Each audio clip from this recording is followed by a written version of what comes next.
المنتخب المغربي دار مباراة كبيرة ضد منتخب تنزانيا، ورسميا المغرب الى نصف نهائي كاس افريقيا للمحليين. ماتش كيف ما كان من المتوقع ماشي سهل، ولكن ما عندنا ما نقول. الدراري داروا ماتش كبير، وفي الاخر قدرنا نخرجوا بنتيجة 1-0 امام اقوى دفاع اللي كاين في هذه النسخة هذه. ولكن راه حتى حنايا اقوى خط هجوم كاينين في هذه النسخة بقيادة المدرب طارق السكيتيوي. في هذا الفيديو هذا غادي نهضروا بالخف على المباراة وشنو جاي من بعد. الميطه الاولى ديال المباراة كانت متوازنة بيننا وبينهم، جاونا فرص قليله وضيعناهم، كيف ما حتى هما جاوهم فرص قلال وضيعوها. الميطه كانت متوازنه، كل مره الاستحواذ عند الجانب الاخر، وفي الاخر سالات الميطه ب0-0. ولكن في الميطه الثانيه الامور تبدلات، والمنتخب المغربي بان ضاغط اكثر على المنتخب ديال تنزانيا. نذكروا ان المنتخب التنزاني لعب وسط الاراضي ديالو بين الجمهور ديالو، التيران كامل عامر بالجمهور التنزاني، وهذه راه نقطه كانت كتلعب في الصالح ديالهم في المباراه. وكيف ما كنقولوا راه الجمهور هو اللاعب رقم 12. ولكن برافو على اللعابه، ما تدهشروا ما والو، ولكن اصلا كاع اللعابه راه كيلعبوا في اكبر الفرق اللي كاينين في المغرب، سواء الرجاء، نهضه بركان، الجيش الملكي، وزيد كاع اللاعبين ديال هاد الفرق مولفين يلعبوا في الادغال الافريقيه وبين الجماهير الافريقيه. في الميطه الثانيه بان تفوق كبير من المنتخب المغربي على المنتخب التنزاني، فين ولات المحاولات ديال المنتخب المغربي متتاليه وحده مورا الاخرى. زقلنا واحد الفرضيه اللي سهله صراحه، الله خلعتني هاد الفرضيه اللي زقلنا. قلت مع راسي الا بقينا كنزقلوا بحال هاد الفرص سهله فراه غادي يغفلونا وغادي نتشمتوا في الماتش. ولكن من بعد جا هدف جميل من عند اللاعب الملاوي، هدف اللي كان مبني من الخلف بطريقه اللي واعره بزاف، هدف صراحه تكتيكي بامتياز ويحسب للمدرب طارق السكيتيوي. صراحه الله حنا محظوظين بزاف حيت عندنا مدربين بحال المدرب طارق السكيتيوي، مدرب اللي من الطراز العالمي، عنده كره هجوميه شبيهه للكره الهجوميه اللي كتقرا في المدارس الاوروبيه، وانا احترمته بزاف ورفعت ليه القبعه في الاولمبياد د باريس. كيفاش كان كيلعب كره هجوميه نقيه بزاف ضد منتخبات عالميه بحال الارجنتين، والماتش ديالو ضد اسبانيا في الميطه الاولى قبل ما يهبط عنده وليد الركراكي في الميطه الثانيه، وكيفاش سلخ المنتخب المصري ب6-0. نجيكم من الصراحه والله ما كرهتيش بلاصه وليد الركراكي في كاس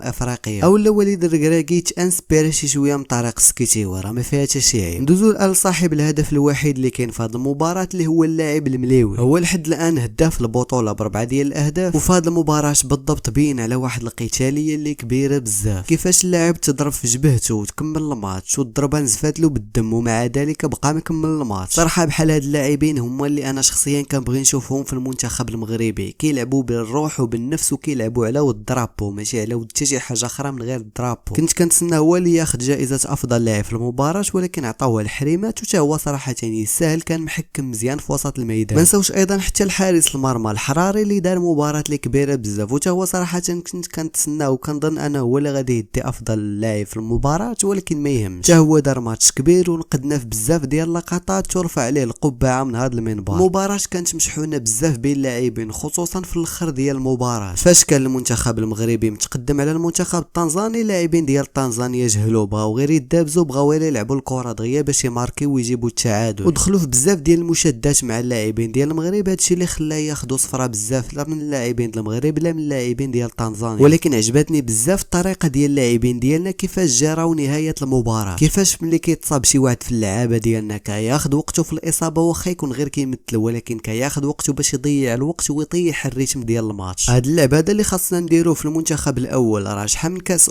افريقيا وشحال من ماتش ضاع لينا غير بهذا اللعب اللي كانوا كيديروه لينا الخصوم. راه هاد اللعب هذا هو اللي خدام لينا، هو اللي خاصنا نبداو نديروه في المنتخب الاول خصوصا في افريقيا. فنتمنى اللاعبين ديال المنتخب الاول يكونوا تفرجوا في هذا الماتش وعاقوا بهذا القالب هذا اللي داروا اللعابه، وهذا الشيء باش مزيان وضروري يكون عندك في المنتخب لعابه اللي كيلعبوا في الدوري المحلي، لانهم هما اللي عارفين القوالب ديال افريقيا كيفاش غادا. التحكيم في الماتش عموما صراحه كان مزيان، ما كانت شي حاجه اللي كتثير الانتباه من غير لقطات قليل. طارق السكيتيوي خدا صفرة في واحد اللقطه اللي كان فاعل عليها على الحكم، كان ممكن يتجنبها، ولكن الله يحسن العوان. ديك اللقطه راه واحد الستريس كيكون عند المدرب، ما يمكنش كيخاف لا يمشي يتشمت في اخر المباراه. المنتخب المغربي غادي يواجه الفائز من مباراه ربع النهائي بين اوغندا والسنغال، فدابا راه حنا فرحانين. غدا عاوتاني خاصنا نبريباريو الماتش الجاي، نتفرجوا في الماتش ديال اوغندا والسنغال ونوجدوا لاي واحد داز فيهم كيف ما وجدنا لتنزانيا. ما تنساش دير لايك وسبسكرايب لاشين الا كنتي كتفرج في يوتيوب، وجا من الصفحه الا كنتي كتفرج في فيسبوك. تلاقاو في الفيديو الجاي، تهلاو.